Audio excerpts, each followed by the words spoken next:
This piece is called In Dulce Jubilo, In Quiet Joy by J.S. Bach. And watch the feet. The melody is in the feet at a canon. And I'm playing with the cymbal string.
My name is Michelle, and I'm from First Baptist Church of Bloomington. In this video, we're going to be learning about worship skills. On Wednesday nights at our church, we have Logos. Logos is an intergenerational program broken down into 4 parts: Bible study, recreation, family time, and worship skills. When thinking about worship skills, I realized, why don't we ask our worship leaders why they choose to lead in worship? So in this video, we're going to have a behind-the-scenes lesson from Diane, our church organist and Logos accompanist, about our church organ. Then we're going to have a compilation from different worship leaders of why they lead in worship. Then we'll close with Sanctuary. I like to note that all of these recordings have been pre-recorded before Shelter at Home or were recorded at home. Let's get started. Hi, as she said, my name is Diane Russell and I'm the organist. And you can see this is the organ console that we have here at First Baptist Church in Bloomington, Illinois. It's called a Bosch organ, and that's the company that made it, B-O-S-C-H, in 1971. And this is the facade where you see, and the organ pipe chamber, where you see all the pipes. And the pipes are made out of metal, and some of them inside are made out of wood. And this is the keyboard and the console where everything is housed. And these are called the stops, where they have names, and if you push them down, they open a lever and let the air go through the pipe to make the sound of the note that you push. So most organs have manuals these keyboards are called manuals.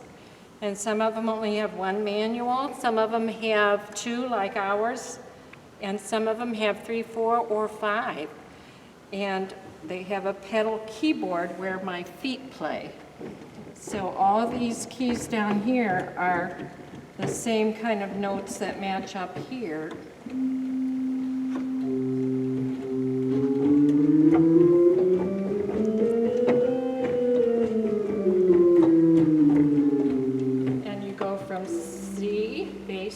Clear up to high C on the keyboards, and on the pedal you go from low C to tenor C to middle C, and then it has 5 more notes up to G. So if you know your piano keyboard, you know what I'm talking about. And then it has a crescendo pedal where you start from a basic stop, and it adds automatically.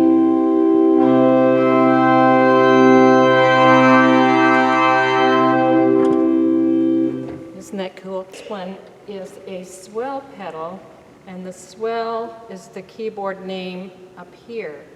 This is called the grate, this is called the swell, this is called the pedal board.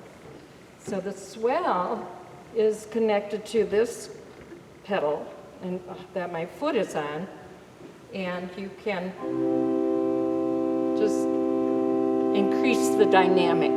It doesn't add stops like the crescendo pedal does. It just increases the dynamic. Maybe you can hear it better here. Or here. Now there's 4 categories of sound in the organ. There are reeds, which mean trumpets, if you can see the word trumpet here, and the word oboe here.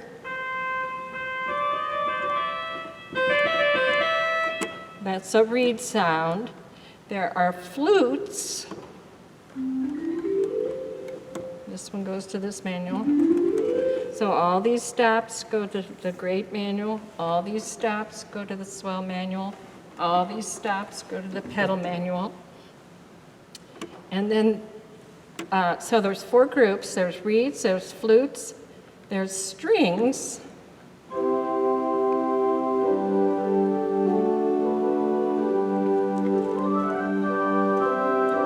and there are what is only true to the organ.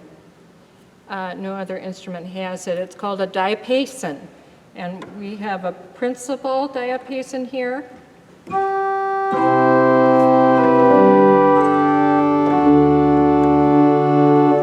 One's called an octave on the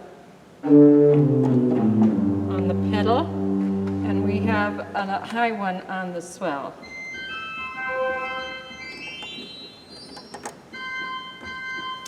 This one is called mutation because it has a harmonic higher than what an octave would be. So, in other words, if I start out with an 8-foot pipe,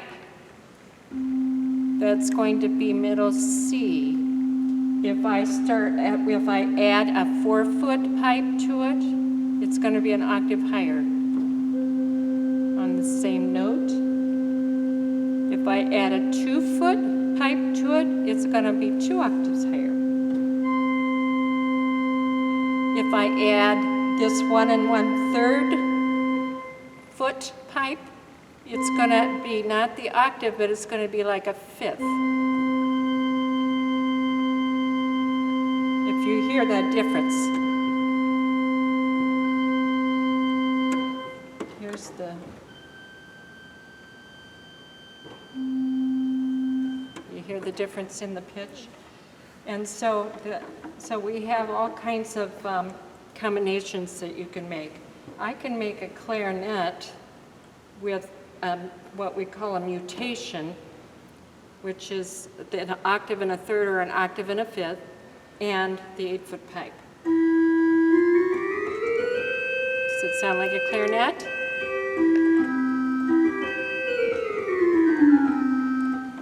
And then I can make an oboe. We have an oboe up here.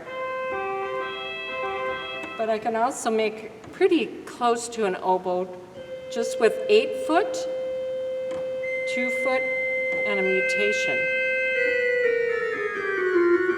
Does it sound pretty close to an oboe? But I generally use the one that they have. It's a little closer to the original sound.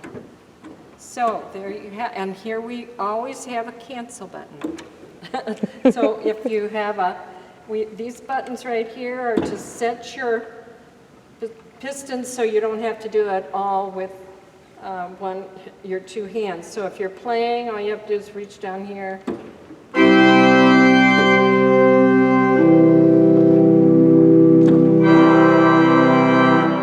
And then you can cancel it all. So, I would ask if you had any questions. Our question that we'd like to ask you is, Diane, why do you do this for our church? Why do you play organ? Well, I have been trained in the organ when I first became a Christian in high school, I was taking piano and organ lessons just because I wanted to anyway. And I decided that God wanted me to go that way into music and use my talents for His glory. And I have tried to do that ever since. I've played in quite a few different churches, not all Baptists, but we all worship the same God, so we're hoping that, I'm hoping that it's all meaningful to people.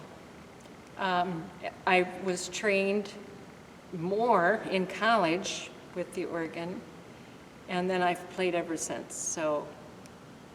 We're very blessed to have you as a part of our church and to play our organ for us every Sunday.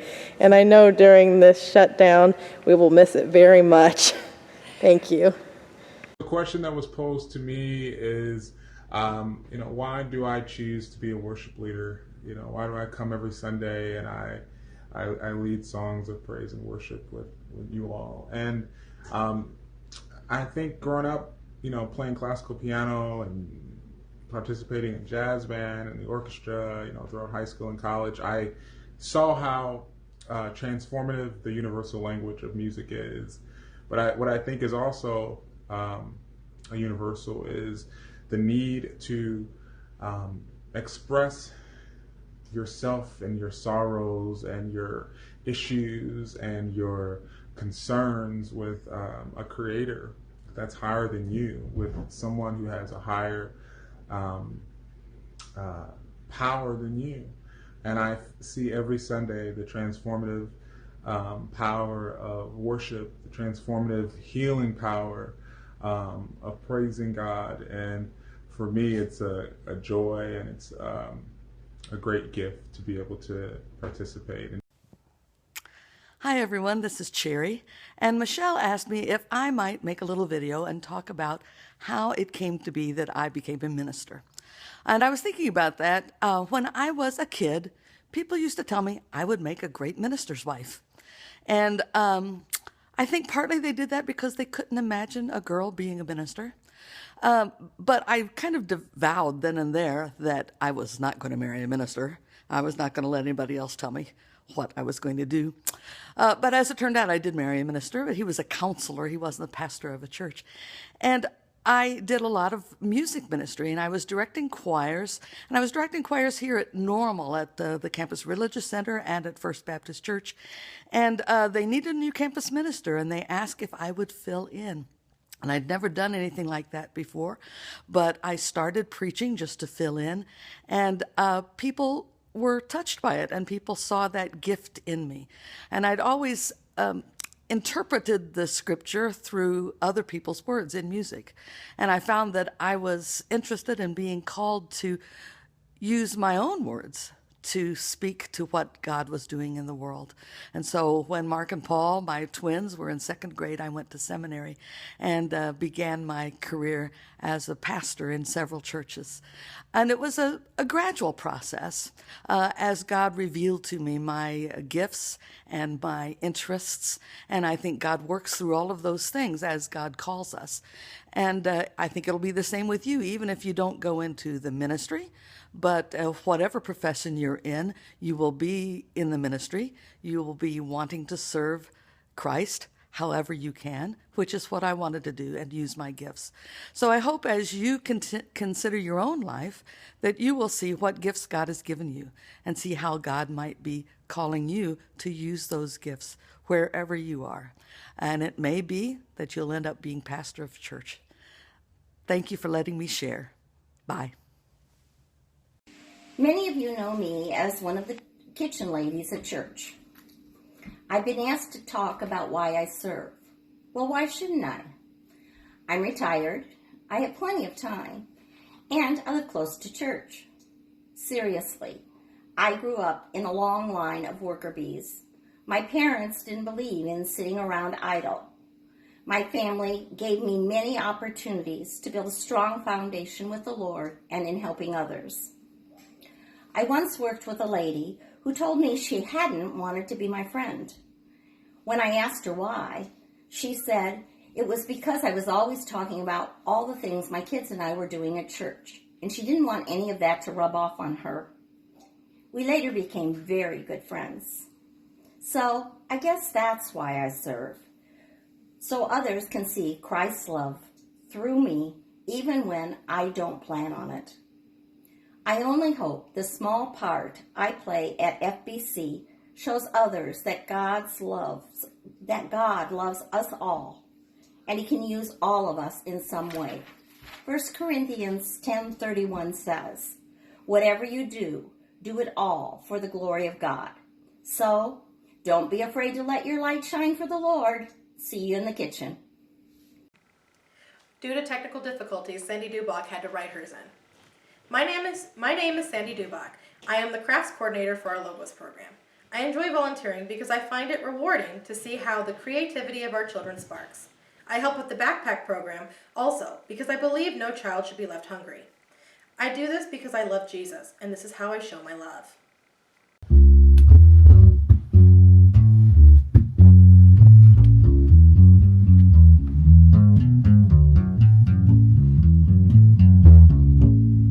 Oh, hey!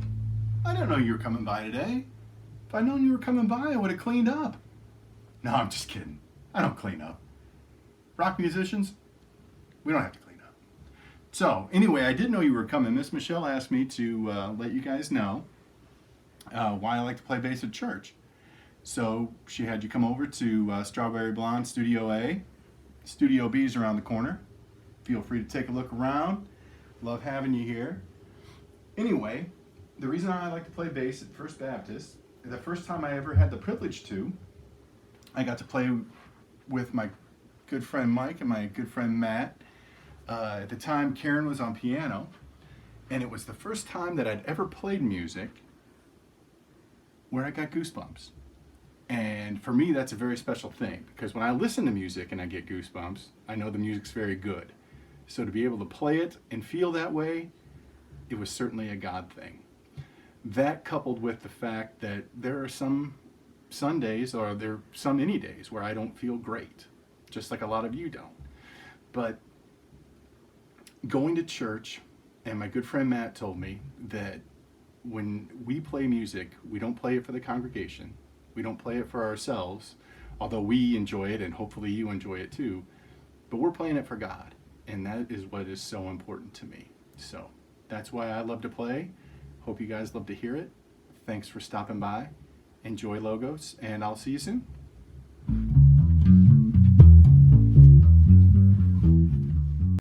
Wow, those were very different ways to worship God.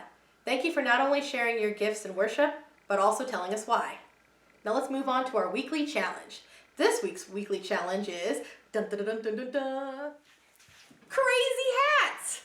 This Wednesday was going to be crazy hat night at Logos. So instead, we're sending in our crazy hat pics, and I'm going to make a compilation video. You can send in your crazy hat pics to my email at michelle@fbcblm.org, or you can comment on this video on the Facebook page. And you don't have to be a part of the FBC family or Logos family to send in your pics. We'd love to have them. Don't have a crazy hat at home? Why not make it? Look at the homemade hat Jasmine Hastings is rocking. As we close this video, I'd like to remind everyone of the one rule of Logos. Everyone is a child of God, deserving of love and respect. No one has the right to treat anyone as if they do not matter. We usually close our Logos program by singing Sanctuary. We're blessed to have our praise team leader, Dean, and Logos alumnus, Allison Benton, lead us in Sanctuary. As the song says, be a living sanctuary in God. Goodbye!